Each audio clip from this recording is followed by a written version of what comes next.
Hi, I'm Linda, and I had a friend of my sister's when we were in Maine for Susan's memorial service asked me how to make caramel apples because Susan always made them for her and a lot of other people. So mine won't be as pretty or as good probably as Susan's, but I'm going to give you a demonstration to making caramel apples. I've got all the things out here that I think we need. I have two kinds of apples. I'm going to make one of each. This is a Granny Smith, which is good because tartar apple really works well with the chocolate and caramel and pecans that we put on this. This is a Honey Crisp, and it works really well too. So you need two apples. These are not in order of how you're going to use them. But this is a bag that when they're a little hardened, we will slide them into one into each bag. Okay, this may have a series of pauses in it because the dog was barking, wanting to eat, and who knows what she'll do next. But this is what I use to smash a bunch of pecans, because you want them kind of not tiny, but not whole, broken up a little. So I got those smashed up. This is chocolate. I wish I had the bag that I used, but I went on Amazon and ordered this chocolate. And I'm gonna have Lisa pause a second so I can tell you what kind of chocolate it is. Okay, so this chocolate is Calabat chocolate that I bought from Amazon. It's very expensive. It's about $12 a pound, but that's why places get the big money for these caramel apples. As I said, you can order it from Amazon. That's a 5-pound bag, and that'll make a lot of caramel apples. In addition to, this is what I also use to make pecan chocolate caramel turtles. So it's the same ingredients, a lot of the same methods. Okay, so this is the chocolate. I've used some of this chocolate before and let it sit, and then it kind of clumped together, but it's still good. Don't throw any chocolate away. But the pieces in the Calabat box are tiny. They're really little. And the reason I use this chocolate is because years ago the federal government took trans fats out of chocolate, and when that happened, you couldn't get any glistening or shine to your chocolate, and they frequently turned white on me, and I didn't like that. This chocolate works really well. And I'll show you later how to melt it and how to get it so it has that shine. And you're gonna need some of these. I don't know if you can see them. They have little pointed ends. They stick down in your apples. But Michael's sell these. They sell these bags. Or Hobby Lobby, I'm pretty sure, might have them too. So you'll need some of those. And you're gonna need caramel. I buy 5-pound boxes of caramel like this, and I've never had one go bad on me, even though if I make something for Easter out of caramel and then it gets to be Christmas before I use it again, if I wrap it in saran wrap and put it in a Ziploc bag and back in the box, it'll last you a long, long time, months. So Peter's Caramel, $50 for a 5-pound box, but it will make a lot of turtles or apples. And the pots and pans. Okay, again, this is a little disjointed because the dog barked and wanted to go outside. This is the pan that I use, and then I have this, and I honestly don't know where I got it from, but it works really good as a double boiler top. If you have a double boiler, you can use that. You just don't want to get any water in your caramel. So I'm going to put maybe a couple inches of water in the bottom of this pan. And then I'm going to put this in the pan and put maybe a couple inch chunk of caramel in it. And I'll come back as soon as I get that on the stove going and show you what I do with it next. Okay, so I'm back. This should probably be enough caramel for a couple of apples. And the reason I'm only making 2 right now is because I'm going to run out of chocolate probably if I do much more than that. Just put this down inside the dry pan. And then I put a tablespoon or 2 of caramel macchiato coffee creamer. You can buy this in a smaller container, but it really does help. So let me show you what I have in there. That's just to thin the caramel out a little. And you don't want it real thin because then it runs off the apple. So I'm gonna put this on the stove, get it boiling, and turn it down a little bit, but keep it simmering, boiling until the caramel gets real soft and smooth and I can stir it. Then I'll come back and show you the next step.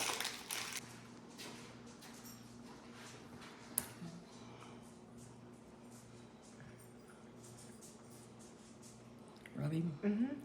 Okay, the caramel's been in this pot over boiling water for just a couple minutes, and see how it's starting to melt, but there's still a lot in there to be melted. So I wanted to show you that. And I wanted to tell you, sorry, walked away, that I found more chocolate. And this is the bag.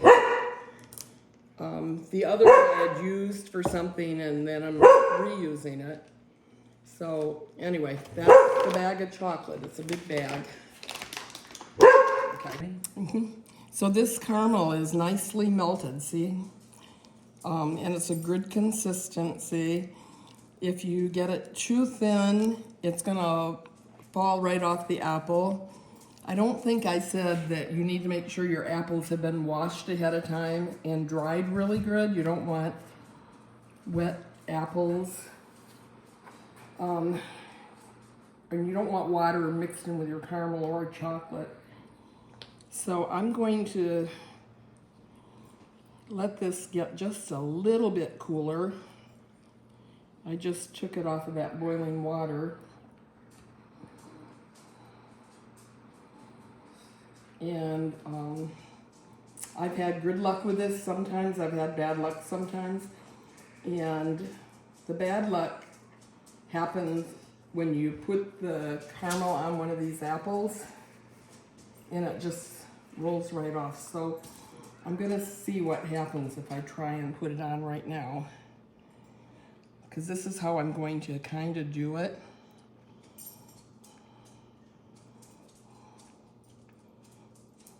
I already made a mistake. I missed a step, but I can do it right now. I should have put a stick in then. Would have something to hold on to the apple. Okay, so you're just gonna take the pointy end of this stick and push it in the middle of the apple, down a little ways. This one's going hard, but there we go. There we go. Now I have a handle, and this will be a whole lot easier.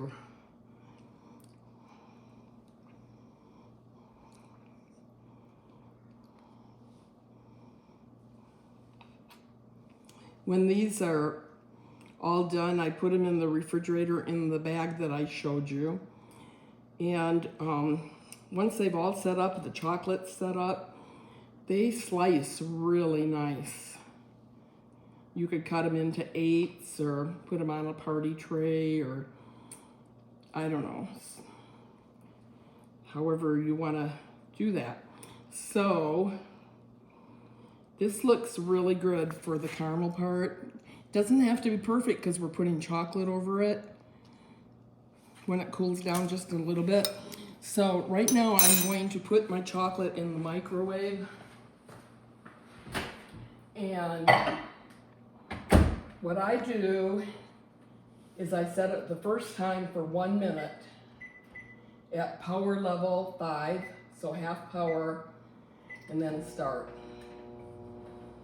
So while that's happening, I'm gonna put a stick in this apple.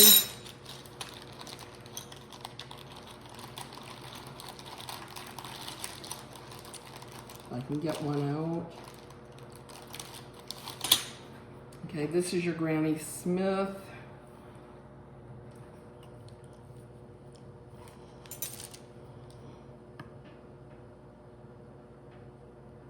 This is hard one. You want it in far enough so when you lift it up, it doesn't pull out. I think that's good. After I check on that, I'll come back and put caramel on this.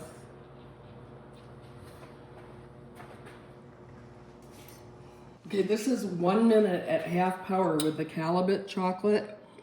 I take it out and stir it. To get this shiny, I'm told to stir it quite a bit till you see a shine. This is actually pretty nice, and it's really starting to melt nice. It needs another half minute. Other brands of chocolate, if you were to use Nestle Toll House chocolate that you make chocolate chip cookies for, that will take longer to melt, but do the same thing.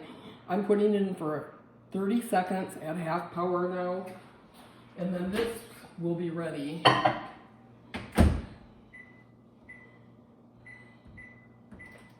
there we go. And while that's doing that, we'll caramelize this one.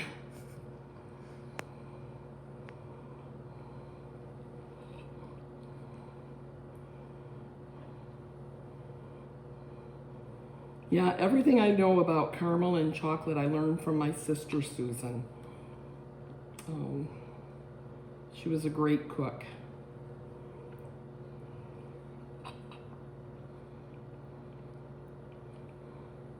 See, this doesn't really take all that long. I'll finish this, then I'll get the chocolate out. Just have a nice coating on it.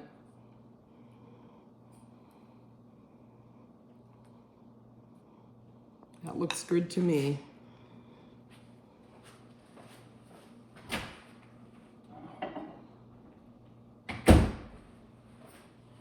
Okay, so now we have the chocolate, and I'm going to stir it, get it shiny.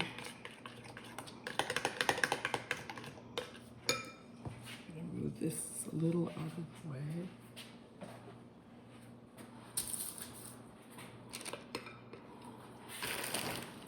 So I got a piece of parchment paper down here too, and I'm going to pour some of these nuts out on it. Okay, let's do this one first. This kind of flattened at the bottom, but that's okay. And we're just going to go around and get the chocolate all over it. These make really nice gifts.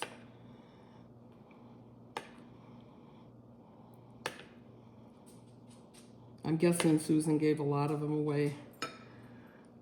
Okay, so I'm gonna hold this a minute and let some of that chocolate drip off. It's got some bumps from the caramel and the chocolate. That's okay, you're not gonna see them because you're gonna have it covered in nuts. So I'm gonna go over here, sit that bottom down on the nuts, and then I'm gonna really roll them. You want to cover it really nice with this. Maybe I shouldn't have sat it in it because now I've got chocolate all over the, but that's okay.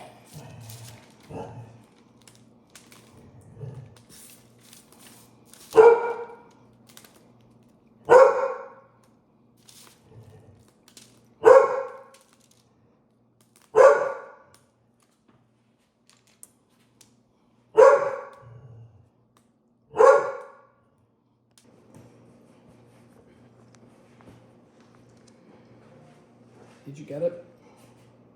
Well, in case you need to see another one done.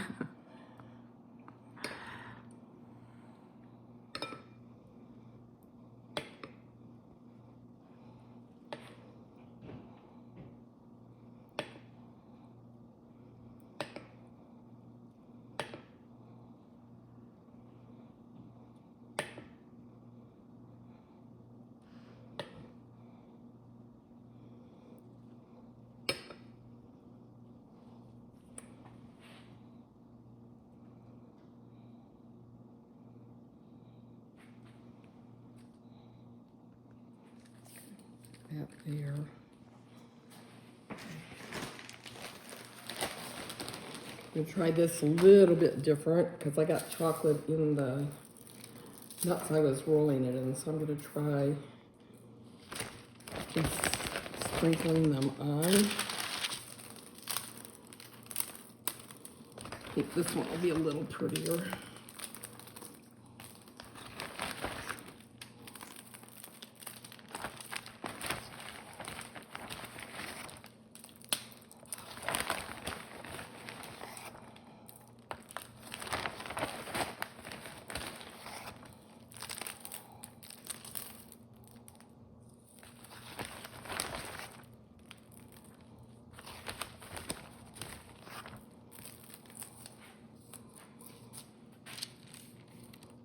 Okay, 2 chocolate caramel apples made pretty quickly. And I'm going to give you a little bonus.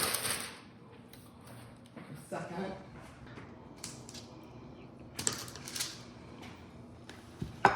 Okay, I'm going to show you how to make a chocolate caramel turtle.